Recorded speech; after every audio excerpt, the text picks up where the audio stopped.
عمل درآمد کرنا زیادہ آسان ہوتا، ہم فیصلے زیادہ کامیاب ہو جاتے ہیں۔ مگر ہمیشہ آپ ہمارا اپنا تاریخ دیکھیں، آپ 18ویں ترمیم کا اگزامپل اٹھا کے دیکھ لیں، بہت سے قانون سازی، بہت سے آئین سازی کی کوششیں ہوئے ہیں اس ملک میں۔ آپ کا جو بھی رائے ہو 18ویں ترمیم کے بارے میں، وہ اتفاق رائے سے بنا، کنسنسس سے بنا، اور جو بھی آپ چاہے کوئی اس کو آج چھیڑ نہیں سکتا۔ قائد عوام شہید ذوالفقار علی بھٹو نے ہمیں یہ اسلامی جمہوری وفاقی نظام دیا۔ اکثریت ان کے پاس تھا کہ وہ اپنا مرضی کا آئین دیتا، اپنا مرضی کا پالیسی دیتا۔ اگر وہ ایسے کرتا تو نہ وہ شہید قائد عوام ذوالفقار علی بھٹو ہوتا، اور نہ یہ جو اتفاق رائے آج تک چلتا آ رہا ہے وہ قائم ہوتا۔ آج تو نہ ان کے پاس اتنا اکثریت ہے پارلیمان میں، معاشرے میں، جان، اور کبھی کے بعد وقتاً فوقتاً حکومت ایسے پالیسی بناتے ہیں جیسے ان کے پاس دو تہائی اکثریت ہے۔ تو ہمارا تجویز ہے کہ چاہے وہ اس ادارہ کا پالیسیز ہوں گے، اگر ان کے جو منتخب نمائندے ہیں ان کے مشورے کے ساتھ، کنسنسس کے ساتھ وہ پالیسیز بنیں گے، تو نہ صرف اس ادارہ کے لیے بہتر ہوگا، پورا ملک کے لیے بہتر ہوگا۔ اور جو بھی پالیسیز اس ادارہ کے لیے یا دوسروں اداروں کے لیے بنائے جا رہے ہیں، اپوزیشن تو دور کی بات، اگر اتحادیوں سے صلاح مشورہ ہوتا تو وہ شاید پالیسیز بہتر چلتے، زیادہ کامیاب ہوتے، زیادہ پاپولر ہوتے۔ اب مجھے نہیں پتا جو آپ کے ڈیٹیل جو ایشوز ہے، اور آپ کا شکر گزار ہوں کہ آج آپ نے تمام پوائنٹس اٹھائے ہیں۔ میں یہ تو یقین دہانی نہیں دلا سکتا کہ آپ کے سارے پوائنٹس اسی طریقے سے ان پہ عمل درآمد ہوگا، لیکن ضرور پاکستان پیپلز پارٹی آپ کی آواز نہ صرف پارلیمان میں مگر حکومت کے ساتھ اور حکومت کے نمائندے کے ساتھ جو بھی انٹریکشنز ہوتے ہیں، ہم آپ ہی کے پوائنٹس کو آگے لے کے چلیں گے۔ ہم جانتے ہیں کہ نہ آپ نہ ہم پاکستان کی ترقی کے راستے میں کوئی رکاوٹ بننا چاہتے ہیں۔ ہم چاہیں گے کہ جس طریقے سے OGDCL ترقی کرتا آ رہا ہے ویسے ہی پورا پاکستان کا معیشت ترقی کرے۔ ہم چاہتے ہیں کہ جس طریقے سے آپ ترقی کر رہے ہو اسی طریقے سے وہ باقی ڈپارٹمنٹس بھی ترقی کر دیتے۔ فرق صرف اتنا کہ آپ کی کامیابی کا راز یا آپ کی کامیابی کا، میں سمجھتا ہوں کہ آپ کی کامیابی کے پیچھے آپ کی خون پسینے کی محنت ہے،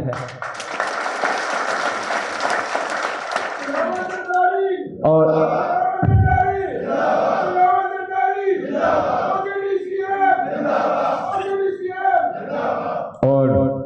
میں چاہتا ہوں کہ ہم مل کے